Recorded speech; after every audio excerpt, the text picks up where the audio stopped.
حقیقت و اقسام شرک، مصنف ڈاکٹر اسرار احمد، مکتبۃ خردام القرآن، لاہور۔ شرک فی الصفات۔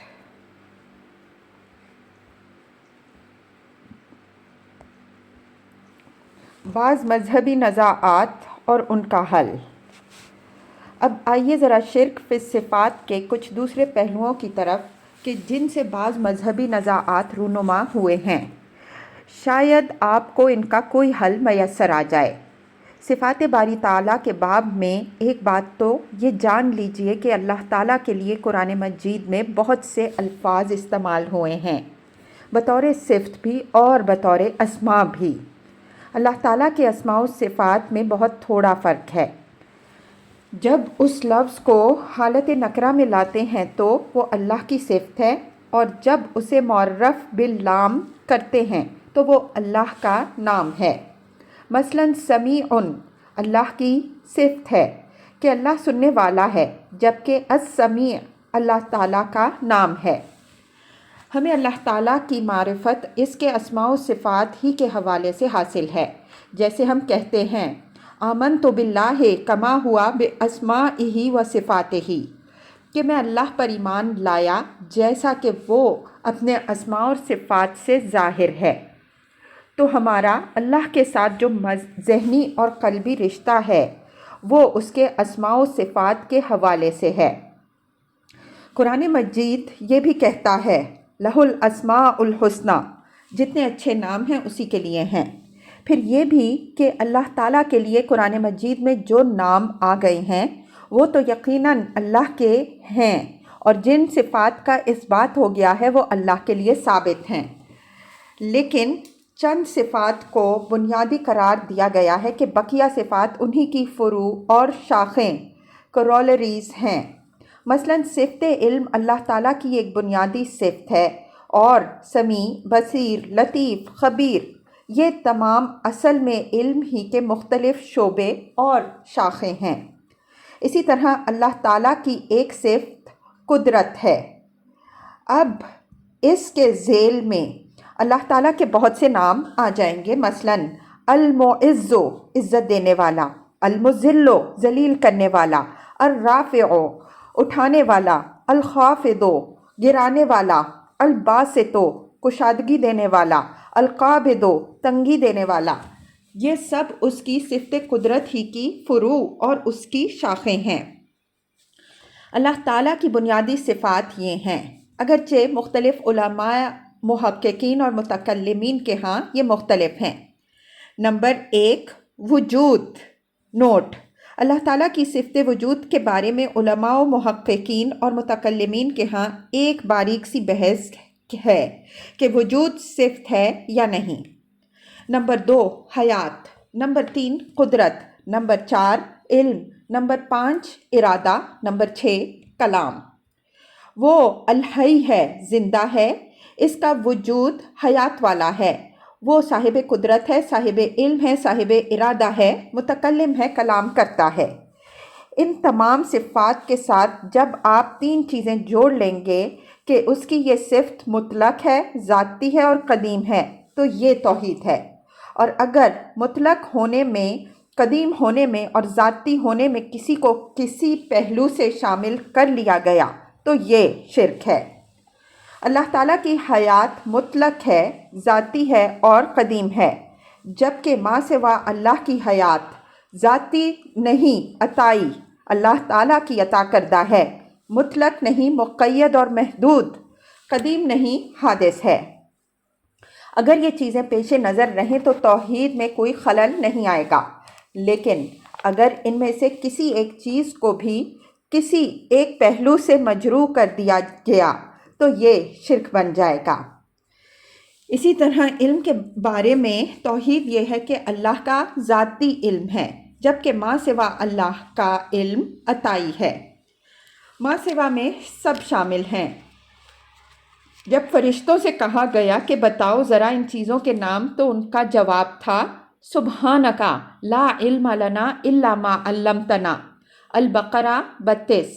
تو پاک ہے پروردگار، ہمیں کوئی علم حاصل نہیں سوائے اس کے جو تو نے ہمیں سکھایا یا عطا کیا ہے۔ تو معلوم ہوا کہ فرشتے ہوں، انبیاء ہوں، رسول ہوں، اولیاء اللہ ہوں، کوئی بڑے سے بڑا علامہ فہامہ ہو، کسے باشد، سب کا علم عطائی ہے، ذاتی نہیں، حادث ہے، قدیم نہیں، محدود ہے، مطلق اور لامتناہی نہیں۔ یہ تینوں قیود اگر موجود ہیں تو شرک نہیں ہے، اور اگر ان میں سے ایک قید بھی ہٹ گئی تو شرک ہو جائے گا۔ مسئلہ علم غیب۔ اب ذرا علم غیب کے مسئلے کو حل کر لیجئے۔ یہ ہمارے ہاں ایک محتم بالشان مسئلہ ہے، اور اس میں بہت طویل بحثیں اور جھگڑے ہیں کہ رسول اللہ صلی اللہ علیہ وآلہ وسلم کو علم غیب حاصل ہے یا نہیں۔ ایک طرف سے اس کی پرزور نفی ہے، اور ایک طرف سے اس بات ہے کہ نبی اکرم صلی اللہ علیہ وآلہ وسلم عالم الکل اور عالم ما کان و ما یکون ہیں، اور ان دونوں مکاتب فکر میں جو رسا کشی ہے وہ دراصل علم غیب کی تعریف، ڈیفینیشن کا اختلاف ہے۔ مجھ میں الحمدللہ معاملے کی تحقیق کا داعیہ ہے کہ کسی بھی معاملے کی اچھی طرح سے تحقیق کر لی جائے، اور یہ اللہ تعالیٰ کے مجھ پر احسانات میں سے ایک احسان ہے۔ میں بھی میڈیکل کالج میں زیر تعلیم تھا کہ ساہیوال میں ایک بریلوی مکتب فکر کے عالم دین کے پاس گیا اور پوچھا کہ علم غیب کے بارے میں کیا اختلاف پایا جاتا ہے، اور اس میں آپ کا موقف کیا ہے؟ انہوں نے کہا کہ ہم نبی اکرم صلی اللہ علیہ وآلہ وسلم کے علم کے بارے میں یہ تینوں قیدیں مانتے ہیں کہ آپ صلی اللہ علیہ وآلہ وسلم کا علم ذاتی نہیں، عطائی ہے۔ آپ صلی اللہ علیہ وآلہ وسلم کا علم قدیم نہیں، حادث ہے۔ آپ صلی اللہ علیہ وآلہ وسلم کا علم غیر محدود نہیں، محدود ہے۔ بلکہ انہوں نے مجھے اس پر اپنے مکتب فکر کے علماء کی تحریریں دکھائیں کہ ہماری طرف سے ان تینوں باتوں کا برملا اعتراف اور اقرار ہوتا ہے۔ اس پر میں نے عرض کیا کہ کم از کم ان تینوں چیزوں کو اگر تسلیم کر لیا جائے تو پھر میرا آپ سے کوئی جھگڑا نہیں ہے، اور میرے نزدیک اس میں شرک والی بات نہیں ہے۔ تو دراصل اختلاف کی وجہ صرف یہ ہے کہ علم غیب کی ڈیفینیشن مختلف ہو رہی ہے۔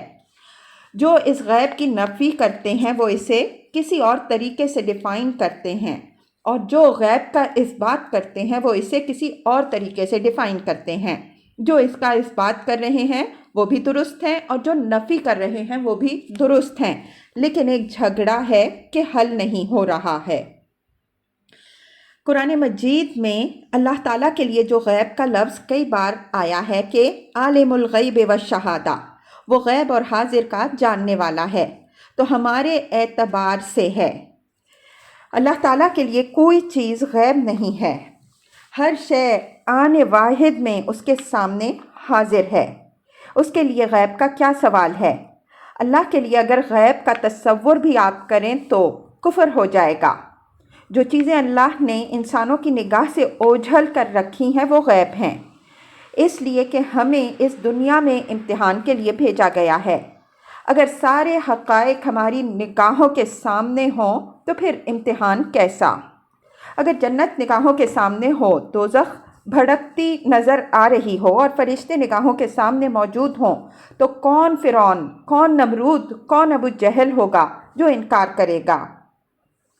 وہ تو سب کے سب ایمان لے آئیں گے اور پورے پورے مومن ہوں گے، اس لیے کہ غیب تو پھر شہادہ بن کر سامنے آ جائے گا۔ جبکہ امتحان تو اسی میں ہے کہ مانو ہمیں غیب میں رہتے ہوئے، مانو فرشتوں کو اس کے باوجود کہ وہ تمہاری نگاہوں سے اوجھل ہیں، مانو جنت اور دوزخ کو اس کے باوجود کہ وہ تمہارے لیے غیب ہے۔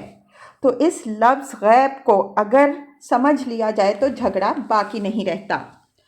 دراصل انسانوں کے علم کے آگے ایک پردہ حائل کر دیا گیا ہے، اور علم کو شہادہ اور غیب میں تقسیم کر دیا گیا ہے۔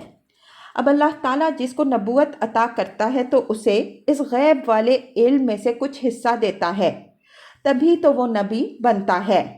اگر اس کا علم بھی ہمارے علم کی طرح ہو تو وہ نبی کیسے ہوگا؟ اسے تو جنت کی سیر کرائی جاتی ہے جو میرے اور آپ کے لیے غیب مطلق ہے، اسے دوزخ کا مشاہدہ کرایا جاتا ہے جو ہمارے لیے غیب ہے۔ فرشتے اس کے سامنے ہوتے ہیں۔ حضرت جبریل علیہ السلام کو ان کی اصلی ملکی شکل میں نبی اکرم صلی اللہ علیہ وآلہ وسلم نے 2 مرتبہ دیکھا ہے۔ از روئے الفاظ قرآنی وَلَقَدْ رَآهُ نَزْلَةً أُخْرَى عِنْدَ سِدْرَةِ الْمُنتَهَى عِنْدَهَا جَنَّةُ الْمَأْوَىٰ إِذْ يَغْشَى السِّدْرَةَ مَا يَغْشَىٰ مَا زَاغَ الْبَصَرُ وَمَا طَغَىٰ لَقَدْ رَأَىٰ مِنْ آیَاتِ رَبِّهِ الْکُبْرىٰ سورہ النجم۔ اور ایک مرتبہ پھر اس نے سدرۃ المنتہا کے پاس اس کو یعنی جبریل علیہ السلام کو اترتے دیکھا جہاں پاس ہی جنت المأویٰ ہے۔ اس وقت سدرہ پر چھا رہا تھا جو کچھ چھا رہا تھا، نگاہ نہ چندھیائی نہ حد سے متجاوز ہوئی، اور اس نے اپنے رب کی بڑی بڑی نشانیاں دیکھیں۔ یہ مشاہدات عالم غیب کے ہیں نہ کہ عالم شہادہ کے۔ یہ جنت اور دوزخ کے مشاہدات ہیں، یہ عالم ملکوت کے پردے اٹھائے جا رہے ہیں۔ حضرت ابراہیم علیہ السلام کے بارے میں ارشاد الہی ہے وَكَذَلِكَ نُرِي إِبْرَاهِيمَ مَلَكُوتَ السَّمَاوَاتِ وَالْأَرْضِ سورہ انعام آیت 75۔ اور اسی طرح ہم ابراہیم علیہ السلام کو آسمانوں اور زمین کے ملکوت کا مشاہدہ کراتے رہے، تو معلوم ہوا کہ عام انسانوں کے لیے جو چیزیں غیب کے درجے میں ہوتی ہیں، نبی کو ان میں سے کچھ دیا جاتا ہے تب وہ نبی بنتا ہے، ورنہ نبوت کا سوال نہیں۔ اس کو قرآن مجید نے واضح کر دیا ہے۔ عالم الغیب فلا یظہر علی غیبہ احدا الا من ارتضی من رسول سورہ جن آیات 26 تا 27۔ اللہ تعالیٰ عالم غیب ہے، وہ اپنے غیب پر کسی کو مطلع نہیں کرتا مگر اپنے رسولوں میں سے جس کو چاہے۔ البتہ ما سوا اللہ کے لیے کل غیب کے احاطے کا اگر تصور بھی گیا تب تو کفر بھی ہو گیا اور شرک بھی۔ کل غیب تو دور کی بات، اگر کل حاضر کا تصور بھی ذہن میں آ گیا ہے تو یہ بھی کفر اور شرک ہے۔ جس طرح شرک فی الذات کے ضمن میں قرآن مجید کا اہم ترین مقام سورۃ الاخلاص ہے، اسی طرح شرک فی الصفات یا بالفاظ دیگر توحید فی الصفات کے ذیل میں قرآن مجید کا عظیم ترین مقام آیت الکرسی ہے۔ اس میں فرمایا گیا وَلَا يُحِيطُونَ بِشَيْءٍ مِّنْ عِلْمِهِ إِلَّا بِمَا شَاءَ، اور وہ احاطہ نہیں کر سکتے اللہ کے علم میں سے کسی بھی شے کا سوائے اس کے جو اللہ چاہے۔ علم حاضر بھی اللہ ہی کا عطا کردہ ہے، ہمارا ذاتی نہیں ہے۔ آنکھ دیکھ رہی ہے تو اسے اللہ دکھا رہا ہے تو دیکھ رہی ہے، ورنہ آنکھ کے بس کا روگ نہیں کہ دیکھ سکے۔ کان بھی سن رہے ہیں تو اللہ کے سنوانے سے سن رہے ہیں، ورنہ کانوں کا ذاتی وصف نہیں ہے کہ وہ سن سکیں۔ مخلوق کے ذاتی وصف اور صفت کا تو ہم نے انکار کر دیا، اس کا تو سوال ہی نہیں۔ ذاتی وصف اور ذاتی صفت تو ہے ہی صرف اللہ کے لیے، لہٰذا علم حاضر کے جو ذرائع ہیں وہ بھی جان لیجئے کہ ہمارے ذاتی نہیں عطائی ہیں، اور ان کا بھی اللہ تعالیٰ نے دائرہ مقرر کر دیا ہے۔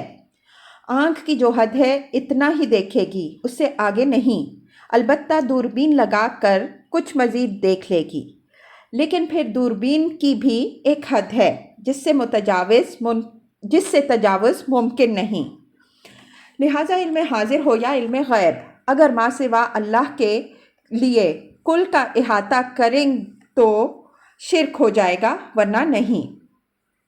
اب رہا یہ مسئلہ کہ انبیاء علیہم السلام کے علم کو ناپیں اور تولیں، تو اس سے بڑا پاگل پن اور اس سے بڑی حماقت کوئی نہیں، اس لیے کہ وہ تو نوعیت کے اعتبار سے بھی ہمارے علم سے مختلف ہے۔ اسے ہم کیسے ناپیں گے؟ ہمارا علم تو علم بالحواس اور علم بالعقل ہے، جبکہ ان کا علم بالوحی ہے۔ لہٰذا جب حصول علم کے ذرائع اور مآخذ ہی مختلف ہوں اور ہم اپنے علم سے اس علم کو ناپنے لگ جائیں تو اس سے بڑی حماقت اور اس سے بڑا ظلم کوئی نہیں۔ ظلم کی تعریف ہے وضع الشیء فی غیر محلہ، کہ کسی شے کو اس کے اصل مقام سے ہٹا کر کہیں رکھ دینا۔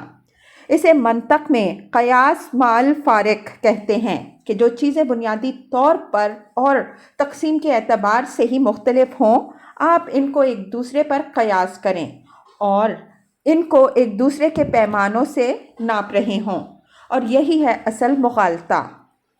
اللہ تعالیٰ نے جتنا علم چاہا محمد الرسول اللہ صلی اللہ علیہ وآلہ وسلم کو دے دیا۔ ہم کون ہیں کہ ناپیں محمد رسول اللہ صلی اللہ علیہ وآلہ وسلم کے علم کو؟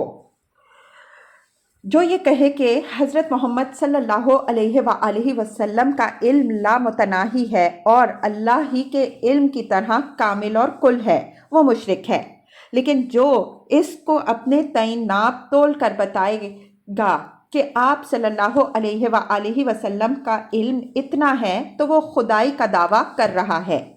اگر کوئی محمد الرسول اللہ صلی اللہ علیہ وآلہ وسلم کے علم کا حد و اربا خود معین کرنے بیٹھ گیا ہے تو یہ بھی کم درجے کی گمراہی نہیں ہے۔ ہم تو یہ جانتے ہیں کہ آپ صلی اللہ علیہ وآلہ وسلم کے پاس جو بھی علم تھا اللہ تعالیٰ کا عطا کردہ تھا۔ انہیں جتنا دکھایا اللہ تعالیٰ نے دکھایا، جو بتایا اللہ تعالیٰ نے بتایا۔ آپ صلی اللہ علیہ وآلہ وسلم نے کوئی غیب کی خبر دی تو اپنی ذات سے نہیں دی، بلکہ آپ اللہ تعالیٰ کی بتائی ہوئی دی۔ جو لوگ انبیاء علیہم السلام کے لیے علم غیب کی نفی کرتے ہیں وہ غیب کی تعریف یوں کرتے ہیں کہ وہ علم جو خود حاصل ہو وہ غیب ہے، جبکہ خود تو یہاں پر چھٹاک بھر علم بھی حاصل ہونے کا امکان نہیں ہے۔ علم تو چاہے حاضر کا ہو چاہے غیب کا ہو، وہ سب اللہ کا دیا ہوا ہے۔ تو اصل میں یہ علم غیب کی تعریف ہی کا سارا فساد ہے کہ تم نے غلط تعریف کی ہے جس کی بنا پر غیب کی نفی کر رہے ہو۔ تمہارا یہ موقف تو نہ تو کسی حدیث نبوی صلی اللہ علیہ وآلہ وسلم سے منقول ہے اور نہ ہی قرآن مجید کی کسی آیت سے ماخوذ ہے۔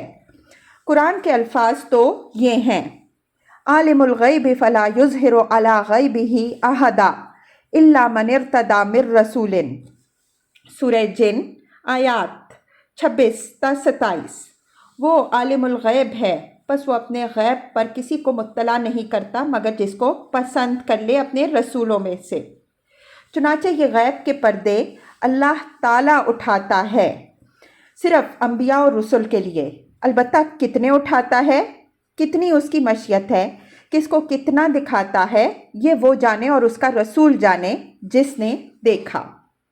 قرآن مجید میں سورہ نجم میں شب معراج کا ذکر ہوا ہے کہ وہاں کیا دیکھا محمد صلی اللہ علیہ وآلہ وسلم نے، تو اس میں ایک بہت اہم نقطہ پوشیدہ ہے جس کی طرف میں اشارہ کر رہا ہوں۔ اب میں اور آپ کیا سمجھیں کہ وہاں محمد صلی اللہ علیہ وآلہ وسلم نے کیا دیکھا؟ اگر یہ بیان بھی کر دیا جائے کہ ہمارے حاشیہ خیال میں بھی نہیں آ سکتا کہ وہاں محمد صلی اللہ علیہ وآلہ وسلم نے کیا دیکھا، لہٰذا قرآن مجید نے صرف یہ کہا لَقَدْ رَأَىٰ مِنْ آیَاتِ رَبِّهِ الْكُبْرَىٰ، انہوں نے دیکھا اپنے رب کی بڑی عظیم آیات کو۔ سدرۃ المنتہا پر کیا تھا؟ اگر قرآن اسے بیان بھی کرے تو ہماری سمجھ میں کیا آئے گا؟ لہٰذا صرف فرمایا گیا اِذْ یغشی السدرۃ ما یغشیٰ، جب کہ ڈھانپے ہوئے تھا اس بیری کے درخت سدرہ کو جو ڈھانپے ہوئے تھا۔ تم کیا سمجھو، لہٰذا تمہیں کیا بتائیں کہ کیا ڈھانپے ہوئے تھا، پس تم اسی پر قناعت کرو کہ دیکھا ہمارے بندے محمد صلی اللہ علیہ وآلہ وسلم نے اپنے رب کی بڑی عظیم آیات کو۔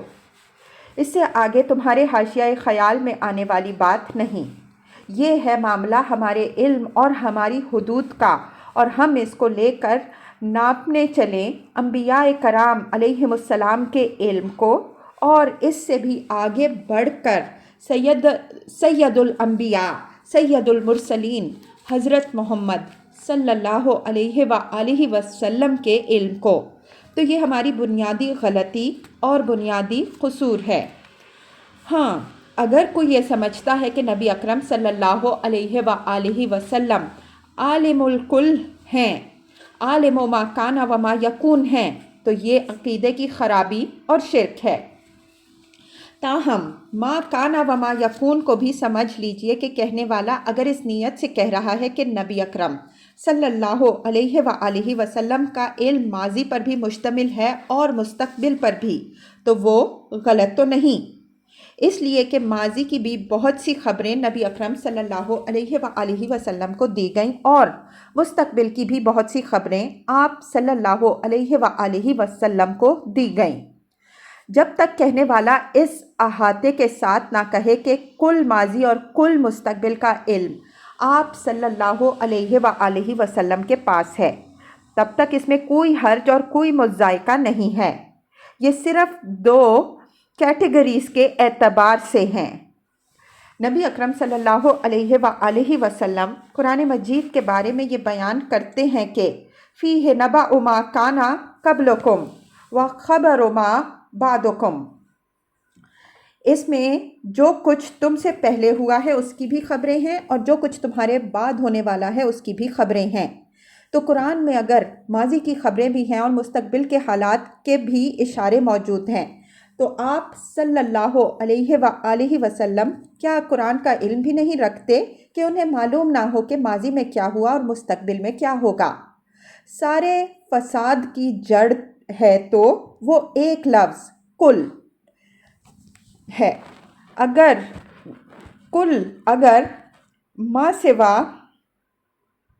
اللہ کے لیے آ گیا تو یہ کفر بھی ہے اور شرک بھی۔ کل کی شان تو صرف اللہ وحدہ لا شریک کی ہے، وہ بکل شیء علیم ہے، علی کل شیء قدیر ہے۔ کل کا لفظ اگر آپ کسی اور کے لیے لے آئے تو وہ گویا مطلق ایبسولوٹ ہوگا، جو کہ کفر و شرک ہے، حالانکہ ایبسولوٹ ذات صرف اللہ تبارک و تعالیٰ کی ہے۔ اور اگر ایسا نہیں ہے تو پھر یہ صرف ایک لفظی نزاع اور اصطلاح کا جھگڑا ہے، تعریف ڈیفینیشن کا ٹکراؤ، ورنہ اس میں کوئی بنیادی اختلافی مسئلہ موجود نہیں ہے۔ خالق اور مخلوق کے ارادہ و اختیار میں فرق و تفاوت۔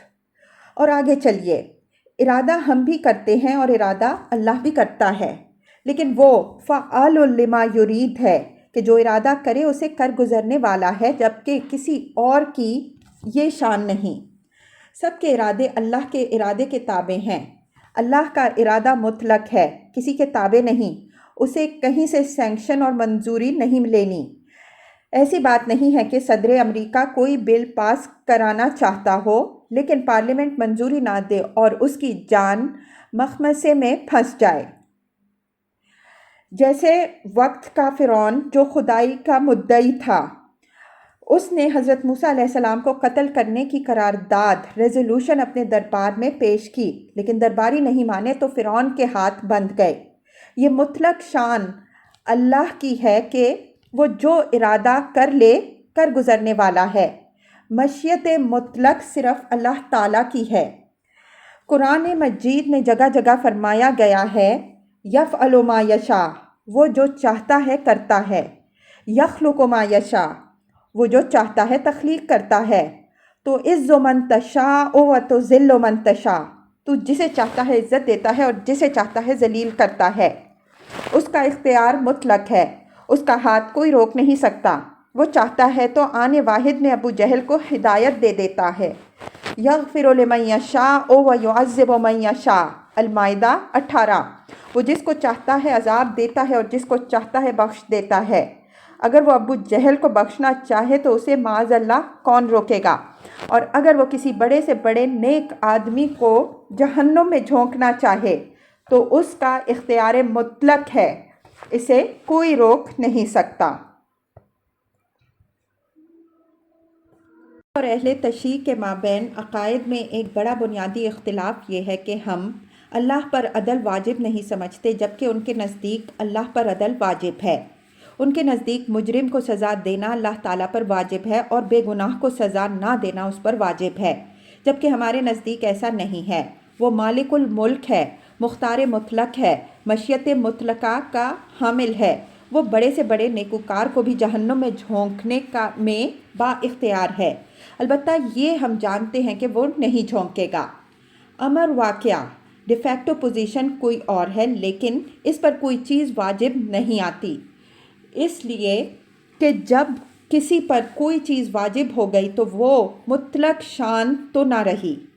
ہمارے نزدیک اللہ کی شان ہے ہی مطلق۔ اگر ہم اللہ پر عدل کو واجب مانیں تو وہ تو گویا ایک قانون کا پابند ہو گیا، حالانکہ اس کی شان تو یہ ہے کہ اس نے جو قانون خود بنائے اس کا بھی پابند نہیں، جب چاہے انہیں توڑ دے۔ اس نے آگ میں جلانے کا وصف رکھا ہے، لیکن جب چاہے اسے سلب کر لے۔ پانی میں سطح برقرار رکھنے کا وصف رکھا ہے، لیکن جب چاہے اسے سلب کر لے۔ وہ اپنے بنائے ہوئے قوانین جب چاہے توڑے۔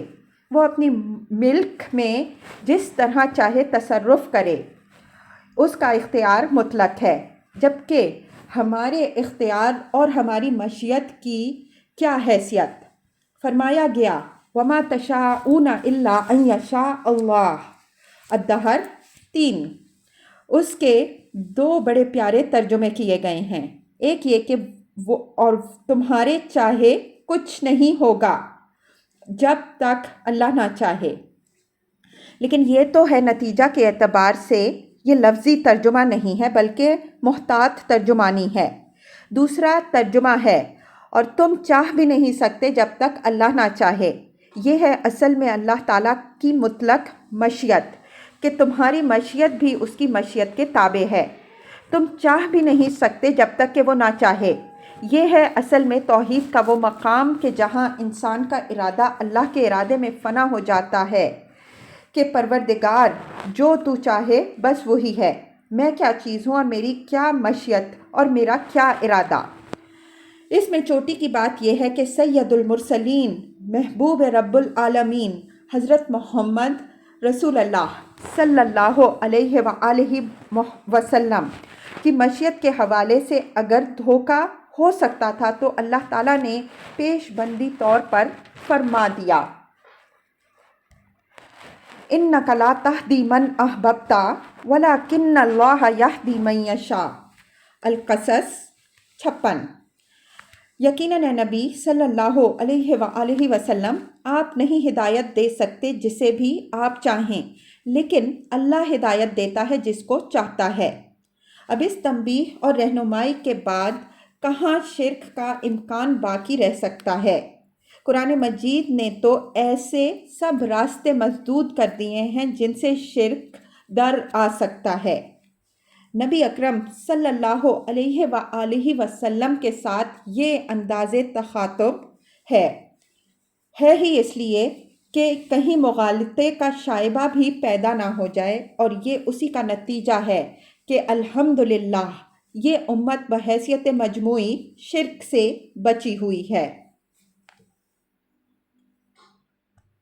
خدا اور انسان کی حیات کا تقابل۔ اب آئیے حیات کی طرف۔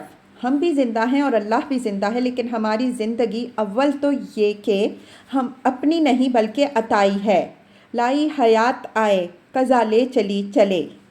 دوسرے یہ کہ اس حیات کا دار و مدار اسباب پر ہے، کھائیں گے تو زندہ رہیں گے ورنہ مر جائیں گے، آکسیجن حاصل نہ رہے تو مر جائیں گے، اگر 15-20 دن مسلسل جاگیں تو موت واقع ہو جائے گی۔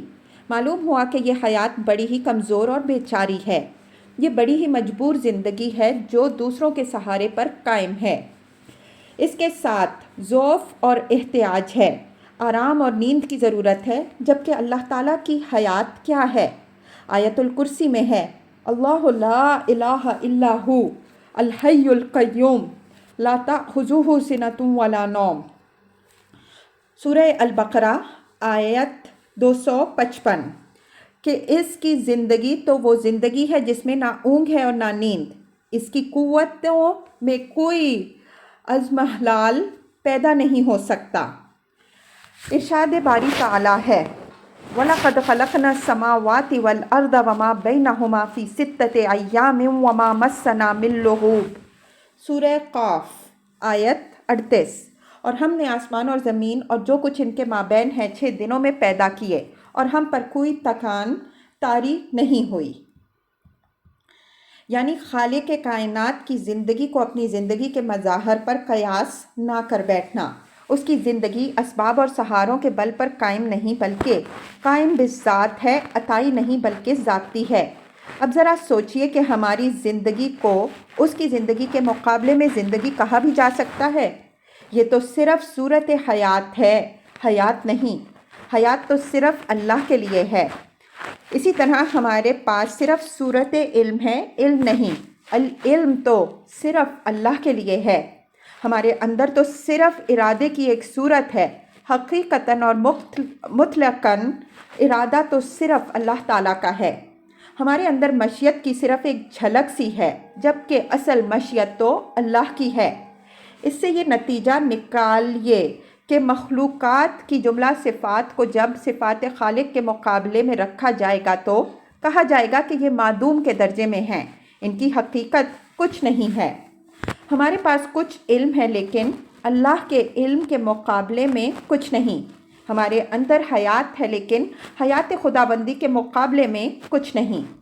اللہ کے مقابلے میں ہمیں کوئی قدرت، علم، مشیت حاصل نہیں ہے۔ میں اس اہم بحث کے لیے نبی اکرم صلی اللہ علیہ وآلہ وسلم کے قول مبارک سے سند پیش کرتا ہوں۔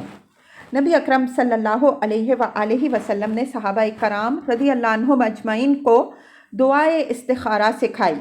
اس دعا کی عظمت کا یہ عالم ہے کہ صحابہ کرام رضی اللہ عنہم اجمعین فرماتے تھے کہ آپ صلی اللہ علیہ وآلہ وسلم نے ہمیں یہ دعا اس طرح تلقین فرمائی جیسے قرآن مجید کی کوئی سورہ ہو۔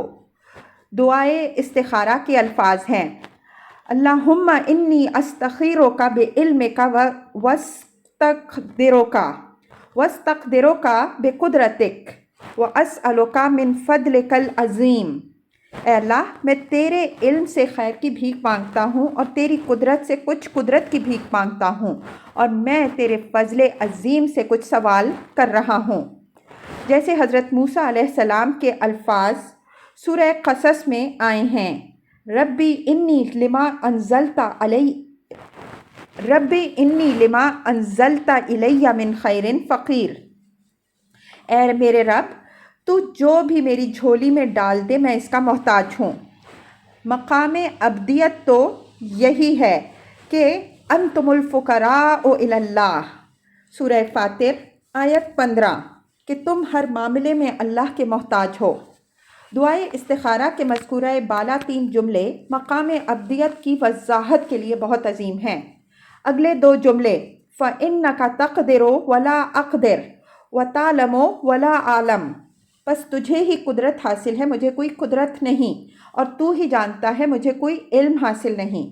اب اگر نبی اکرم صلی اللہ علیہ وآلہ وسلم کے ان الفاظ مبارکہ کو اللہ تعالیٰ سے تقابل میں نہ رکھا جائے تو یہ نعوذ باللہ جھوٹ ہو جائے گا کہ مجھے کوئی قدرت اور علم حاصل نہیں، جبکہ علم تو ہمیں بھی کچھ نہ کچھ حاصل ہے، اور نبی اکرم صلی اللہ علیہ وآلہ وسلم کا تو کہنا ہی کیا۔ اصل میں یہاں تقابل ہے کہ اے پروردگار، تیرے علم کے مقابلے میں میرا علم صفر ہے، تیری قدرت کے مقابلے میں میری قدرت صفر ہے۔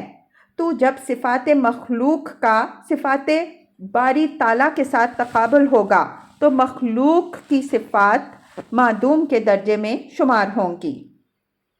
حضرت موسیٰ علیہ السلام کا جو واقعہ سورۃ الکہف میں نقل ہوا ہے، جس میں اللہ تعالیٰ نے حضرت موسیٰ علیہ السلام سے فرمایا کہ جاؤ ہمارے ایک بندے کے پاس جسے ہم نے علم لدنی عطا فرمایا ہے، تو قرآن مجید میں تو اگرچہ یہ تفصیل موجود نہیں، لیکن روایات میں آتا ہے کہ حضرت خضر علیہ السلام نے، اگرچہ ان کا نام قرآن میں نہیں ہے، حضرت موسیٰ علیہ السلام سے فرمایا کہ اے موسیٰ، یہ جو کشتی کے کنارے پر آ کر چڑیا بیٹھ گئی ہے اور اس نے سمندر میں ایک چونچ ڈال کر پانی پیا ہے تو اس پانی کو اس سمندر کے پانی سے جو نسبت ہے، جان لو کہ کل مخلوقات کے علم کو اللہ کے علم کے مقابلے میں یہ نسبت بھی حاصل نہیں۔